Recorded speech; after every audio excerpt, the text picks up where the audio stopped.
Ça ressemble à une simple analyse de sang, mais cette machine permet de détecter le cancer du poumon. Il suffit pour cela de placer l'échantillon dans ces tubes. Le sang est alors filtré par l'appareil. Il est capable, et c'est le seul au monde, d'isoler une seule cellule mélangée à 10 ml de sang. Et sur le filtre, il y a donc les cellules tumorales. Si le patient a des cellules tumorales dans le sang, a forcément un cancer quelque part. Le diagnostic est donc immédiat. Mieux, la machine peut ainsi détecter un cancer du poumon des mois, voire des années avant un scanner classique. En clair, pas besoin pour le médecin d'attendre de voir une tumeur. Les cellules tumorales, cancéreuses donc, comme celle-ci, lui disent que le cancer existe. Les tumeurs qui sont très invasives diffusent dans le sang des cellules quand elles sont tellement petites qu'elles ne sont pas détectables par les méthodes d'imagerie courante.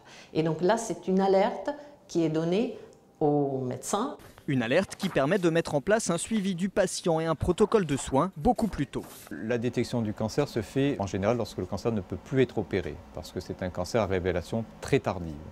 Donc en général, seule une infime partie de patients peuvent bénéficier de la chirurgie.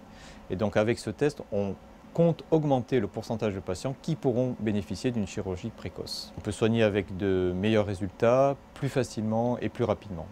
Le dispositif s'adresse pour l'heure aux patients dits à risque, les gros fumeurs par exemple, dans le cas du cancer du poumon.